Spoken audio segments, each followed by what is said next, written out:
Salut YouTube, salut les amis, petite vidéo du jour où j'ai envie de parler d'un commentaire que j'ai reçu, que j'ai trouvé mais génial. Et du coup, je voulais blablater un peu sur le sujet de l'effet miroir par rapport à ce commentaire.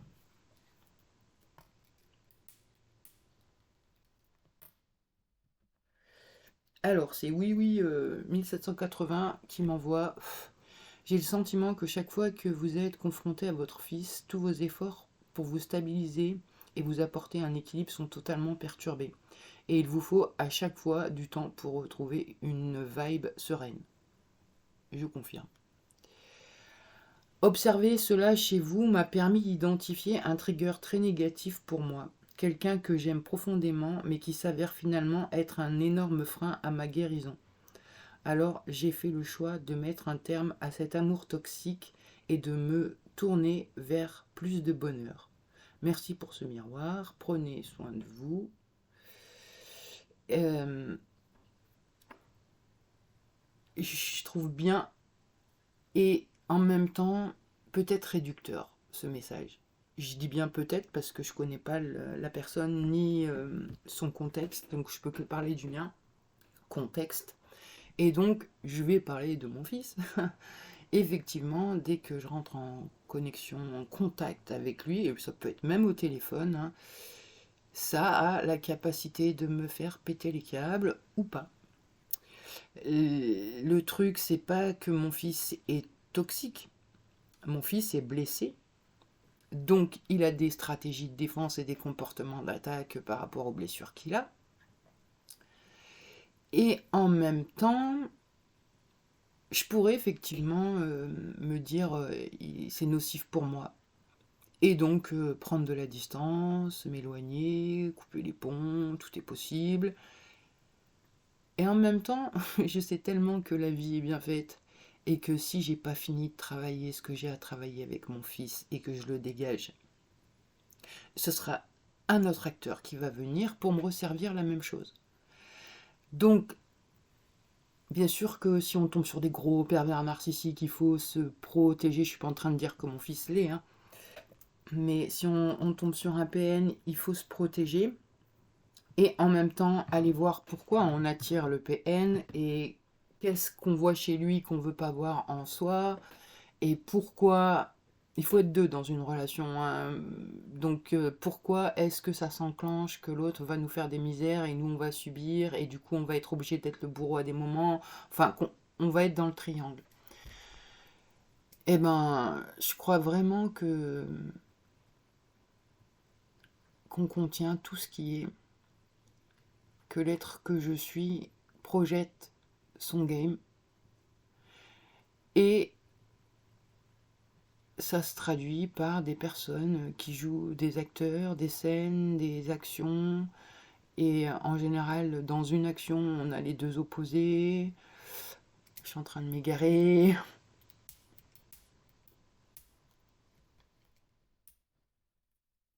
Donc pour en revenir à mon fils, je pourrais le fuir, mais je peux aussi continuer à travailler sur moi en le côtoyant.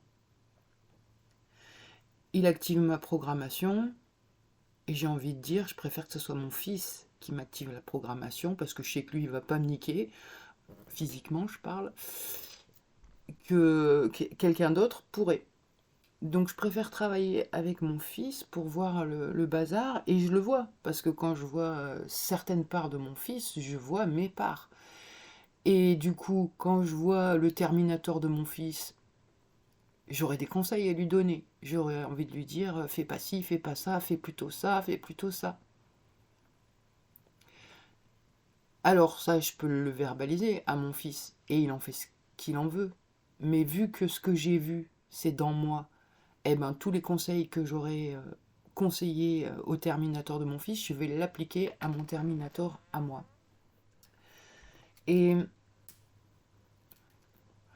si je fuis le travail que j'ai à faire, les choses que j'ai à me rendre compte, c'est-à-dire comme dans la Bible, là, ça dit au lieu de regarder la paille dans l'œil de ton voisin, enlève la poutre que tu as dans le tien d'œil, quoi, un truc comme ça. Et Et si je reste focalisée sur les comportements de mon fils, ça ne sera pas productif et ça va me faire mal. Par contre, si j'essaye de défaire les fils et de voir que j'ai pu avoir des comportements comme ça, ou alors pourquoi il a ce comportement, c'est dû à telle chose, ah tiens, moi aussi j'ai cette chose-là, mais moi ça se traduit pas comme ça en moi, on peut vraiment voir loin.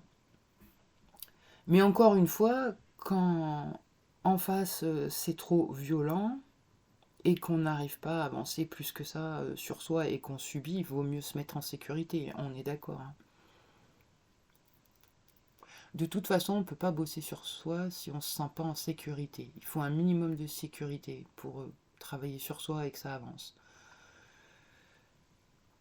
Et donc, je vais faire un espèce de parallèle et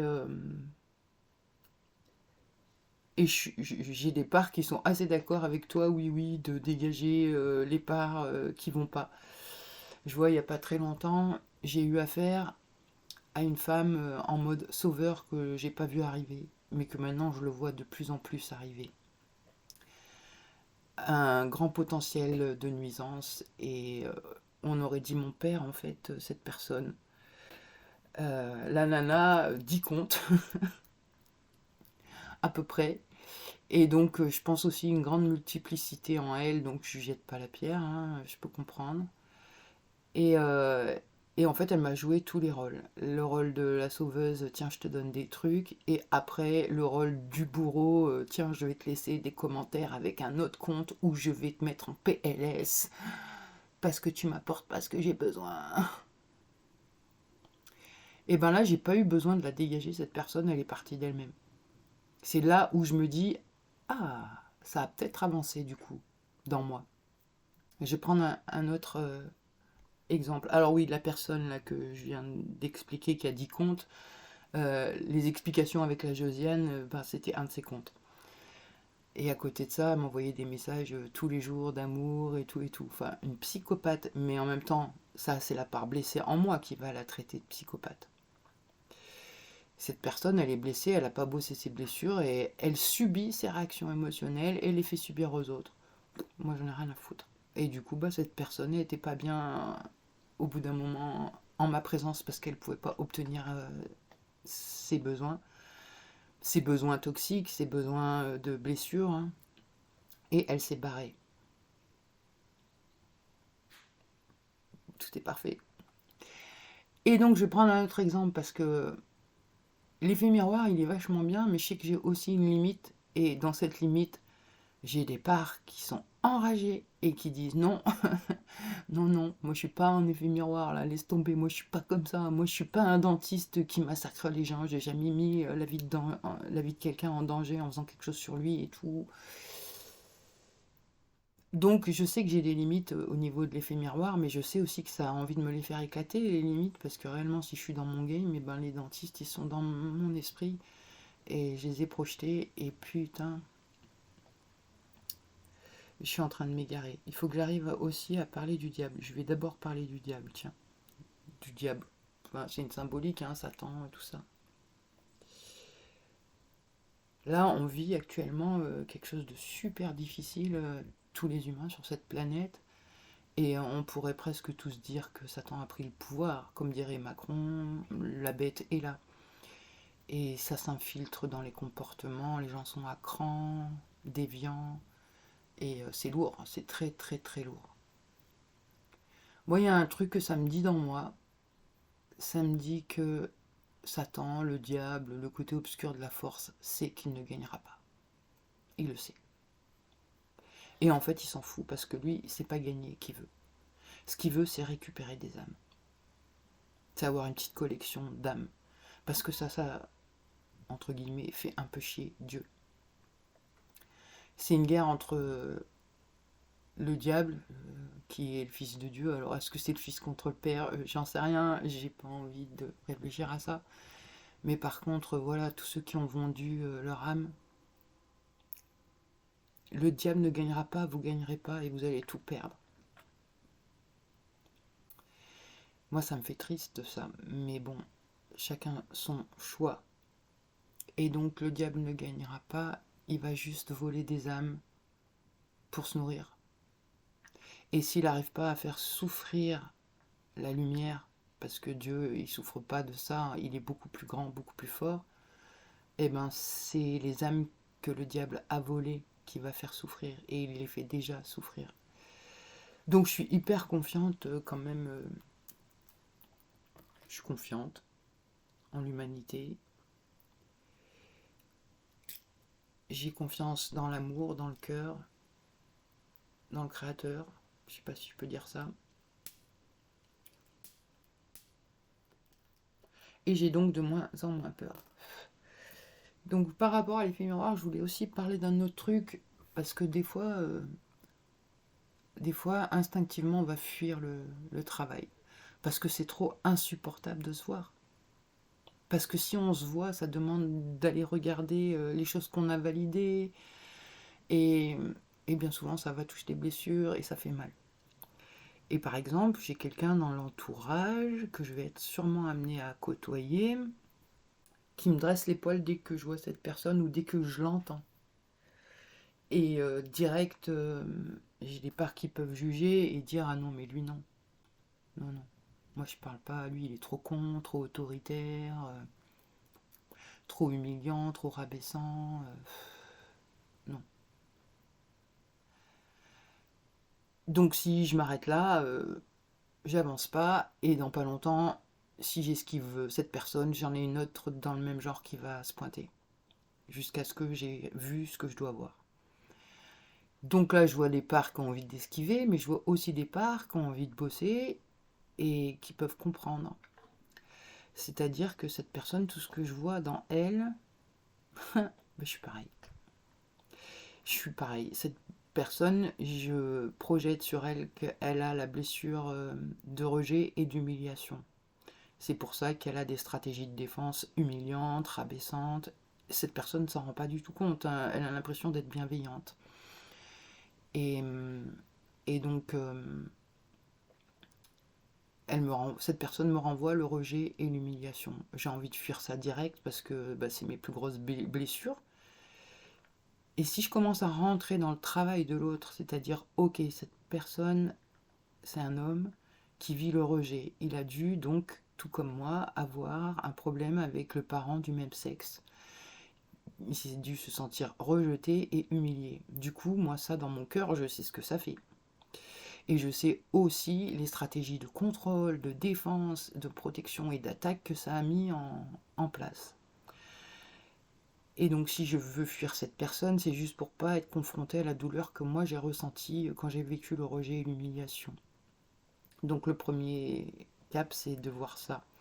Et ensuite, quand je vais côtoyer cette personne, c'est plutôt que de lui dire ah, t'as la blessure de rejet, t'as la blessure d'humiliation, il faut que tu travailles sur toi. Et ben c'est s'il n'y a pas d'autre, c'est à moi de le faire. Donc à continuer de travailler sur mes comportements par rapport au rejet et à l'humiliation. Et les comportements qui m'hérissent le poil qu'il peut avoir, je les ai eus. Donc c'est aussi me pardonner d'avoir eu ces comportements qui étaient pour supporter et cacher une blessure. Et je pense qu'une fois que c'est mis en lumière, après ça n'agit plus. Donc là, pour le moment, je peux pas en dire plus parce que j'ai pas non plus, je suis pas rentrée beaucoup en correspondance avec cette personne, mais je pense que ça va pas tarder. Et du coup, je vais pouvoir mettre un grand coup de collier sur la blessure de rejet et d'humiliation déjà bossée en lien avec ma mère. Et si ça se trouve, on va devenir les meilleurs potes avec ce type. Parce que vraiment, en effet miroir, mais j'exècre ce que je vois et c'est une part en moi que j'exècre aussi. Et donc, il peut me permettre de faire la paix et de comprendre cette part. Et du coup, au bout du compte, je suis convaincue que ça va faire un bel échange. Mais après, c'est pareil. Enfin, je veux dire, je suis pas en train de dire que oui, oui, a eu tort de dégager la personne parce qu'elle était toxique et tout ça. Non, non. Elle fait ce qu'elle veut, ou il fait ce qu'elle veut, il fait ce qu'il veut. Ça, c'est pas ça que je veux pointer, quoi. Chacun mesure en soi sa capacité à aller voir l'effet miroir et aller voir en soi Parce qu'en général, on traite le pervers narcissique de pervers narcissique, c'est une personne blessée. Et bien souvent, il va attirer le dépendant affectif qui peut être aussi à son insu un pervers narcissique. Donc tout est vraiment miroir. Et quand on voit quelqu'un de toxique en face, ça vient nous pointer quelque chose. Ou on a la même blessure, ou on a la blessure complémentaire. Je ne sais pas comment verbaliser autrement. Mais bon, c'est pareil aussi, on pourrait dire que, imaginons que la personne en face, là, la personne que je parlais, l'homme qui a la blessure de rejet et d'humiliation, et que j'ai envie de fuir, c'est parce que ça vient réveiller la mienne de blessure. Maintenant, si moi je travaille sur ma blessure et que la personne a des comportements toxiques parce qu'elle n'a pas envie de travailler sur sa blessure, bien évidemment que je ne vais pas rester avec cette personne. Et normalement, je pense qu'elle va même partir d'elle-même. Comme là, ça s'est passé avec la personne qui était en mode sauveur.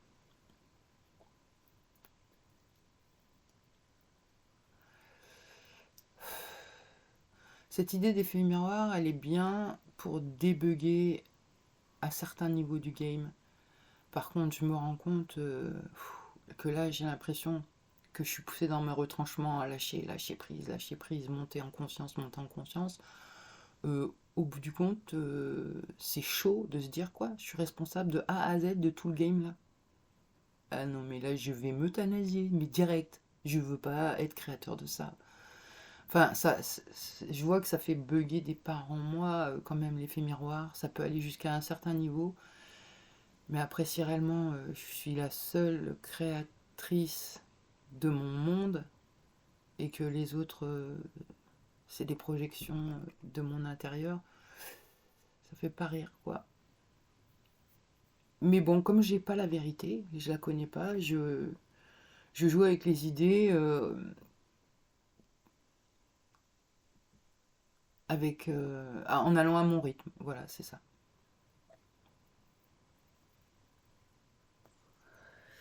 C'est compliqué quand même, hein. On cherche pourtant tous la même chose, c'est se sentir bien, être en amour, etc. Je me rends compte comment, que ce soit la dépendance affective ou le mode sauveur, c'est hyper toxique. C'est hyper nocif. Le dépendant affectif, il veut trop enfermer pour se rassurer et du coup, il prive de liberté. Le mode sauveur, il veut trop sauver l'autre parce qu'il veut pas se sauver lui et du coup, il en veut à l'autre quand il n'y arrive pas. Ça lui renvoie juste que lui, il a pas bossé sur lui. Et en même temps, c'est aussi pour se donner l'impression que c'est une bonne personne. Et après, ben, le bourreau,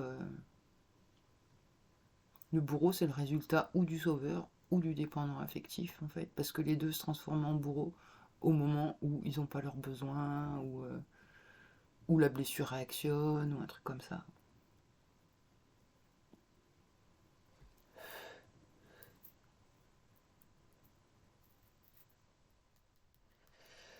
Oui, enfin voilà pour ma vidéo du jour. Donc pour l'instant, j'ai pas du tout envie de couper la relation avec mon fils, mais je me suis préparée psychologiquement à l'éventualité. Je me suis aussi préparée que je sais que le côté obscur, il lui a mis le grappin dessus et que ça peut aller très loin. Depuis longtemps, je me suis préparée à perdre mon fils.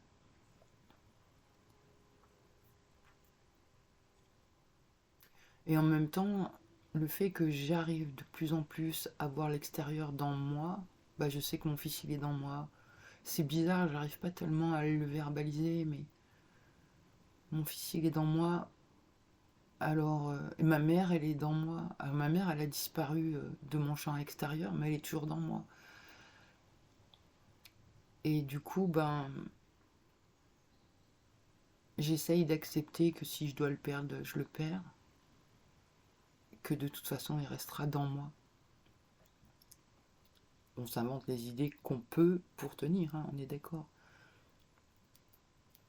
Mais ça réveille quand même une rage. Si mon fils se fait prendre par le côté obscur, là j'ai des envies de meurtre. Et c'est pas bon. Enfin, je veux dire, voilà, on soigne pas le mal par le mal. Donc ça fait travailler. Il a son libre arbitre aussi de choisir le mal ou pas. En même temps, bien souvent, on le choisit pas, hein. Enfin, moi, petite, je l'ai pas choisi. Il m'est tombé dessus et j'avais pas tellement le choix que de consentir. Sous menace, sous punition, sous pression.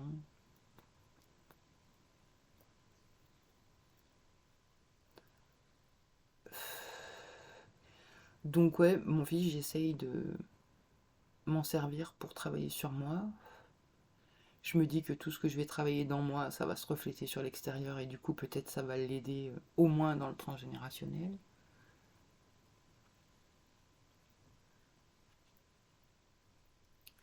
Et puis on verra bien. On verra bien.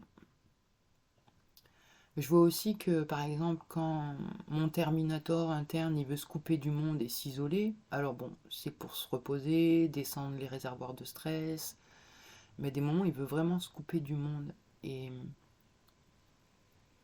parce qu'en fait, ce qu'il voit, c'est trop insupportable pour lui, bah forcément, ça vient lui mettre toutes ses blessures dans la gueule.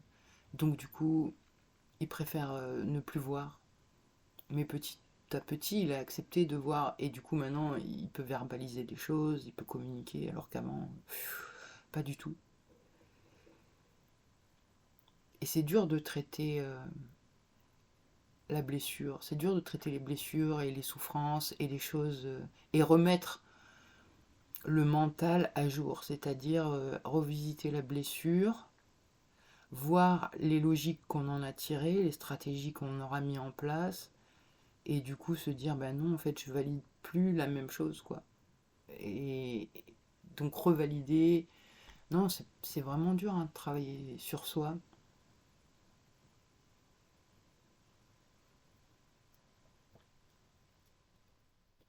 Dans moi, j'ai une sensation un peu étrange. Quand je fais l'effet miroir un peu poussé, et que j'ai plein de parts avec moi, et ben j'ai l'impression que je suis coupable de tout en arrière-plan.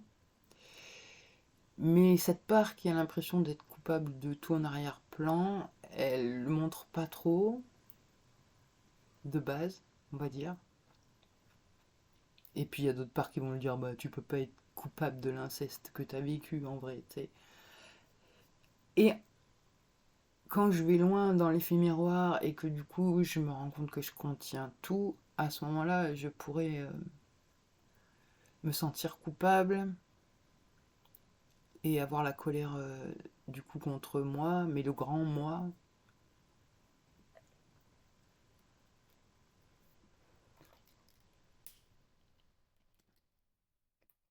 Alors du coup, je me dis, j'ai l'impression que la multiplicité, elle m'aide aussi à me fuir ou à me déresponsabiliser. C'est pas à moi, c'est une autre part. Enfin, l'espèce de truc comme ça là. Je pense que je pointe quelque chose d'assez spécial pour moi là. Là, je sens dans moi ça. Je peux pas aller plus loin. Je vais écouter ça et je vais revoir. Je vais même essayer de développer quand même.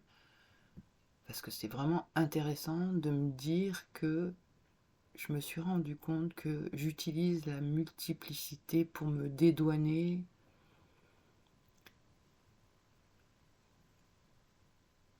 tout en étant tout en étant responsable, en étant irresponsable. Enfin, c'est pas moi, c'est une autre part, mais je la contiens. Enfin ouais, un truc comme ça. Et du coup, si le but c'est d'être responsable à 100% et donc c'est pas la faute d'une part, c'est la faute de moi. Et en même temps, c'est pas la faute. C'est tout est expérience. Mais le personnage, il a pas envie de vivre des trucs chiants, alors il va croire que c'est de sa faute. Alors que cette faute, ça va peut-être juste le faire grandir. Bon, voilà, allez, je vais arrêter ma vidéo. 24 minutes déjà, bientôt 25. Et je vais poursuivre ma journée. Là, j'ai réussi un petit peu à reprendre le cap.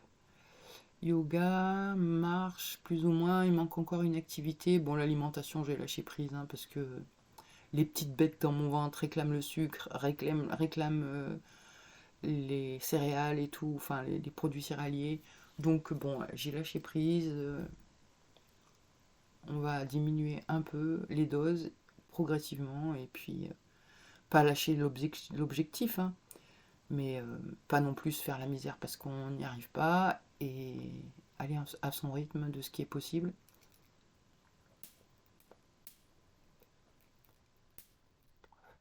Et donc ouais, ce que je voulais dire, c'est ouais, structurer mes journées où le plus de parts possibles sont là, euh, faire des activités, et puis c'est pareil, comment je vais verbaliser ça? Là, moi j'ai la sensation que le monde, c'est la fin. Le monde qu'on a connu est en train de se détruire et c'est fini.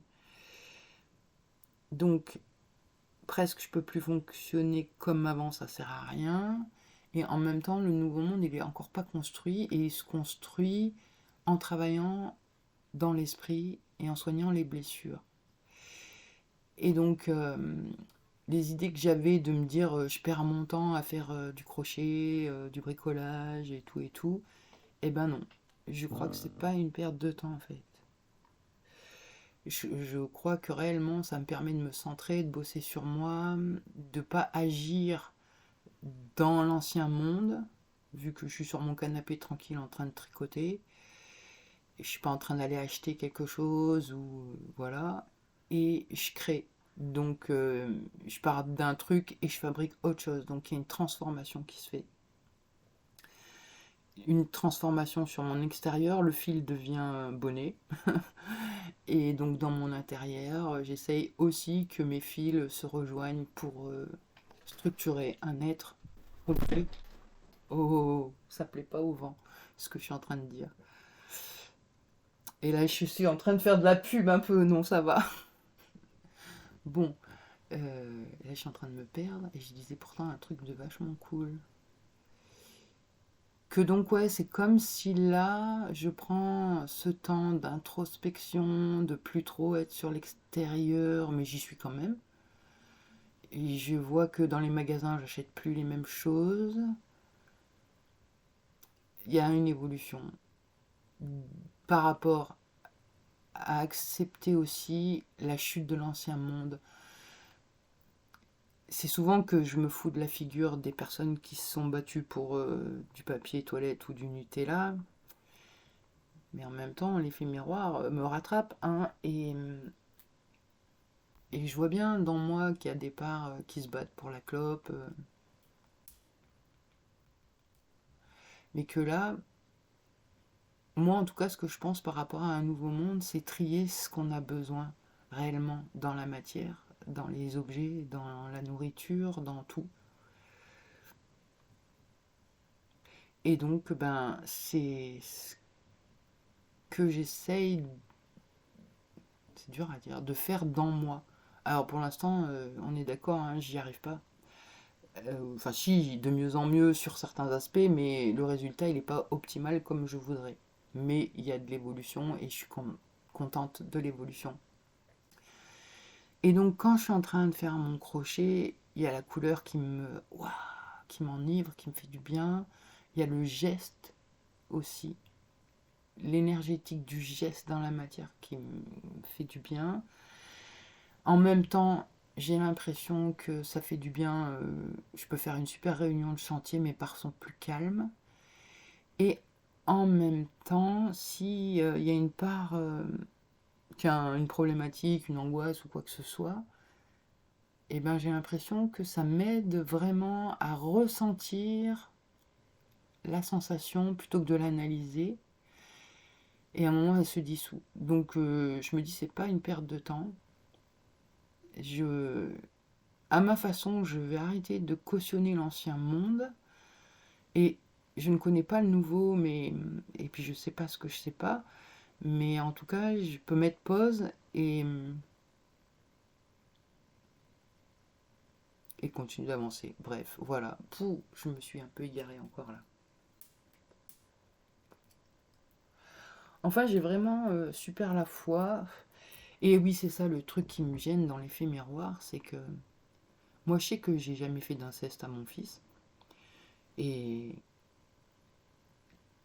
du coup, mes parts, au premier degré, elles vont se dire, mais alors, tous les pédos qu'on a rencontrés, genre mon père et les autres,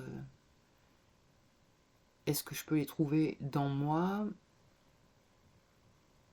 Elle est en train de me dire, pas au même niveau, mais ça fait partie de la blessure d'humiliation. Ok, mais je vais pas attaquer le boulot là. Non, non, non, j'ai envie d'aller faire mes bonnets. Là, j'en ai fait plein, je suis trop contente. Là, je vais commencer à essayer de décorer. Quand j'aurai avancé, je montrerai ma petite collection. Et voilà. Bon, sur ce, un bon week-end à tout le monde. Force, courage et robustesse. Et oui, oui, j'espère que tu n'auras pas entendu dans ce que j'ai dit que tu avais tort de te débarrasser de la personne toxique. Pas du tout.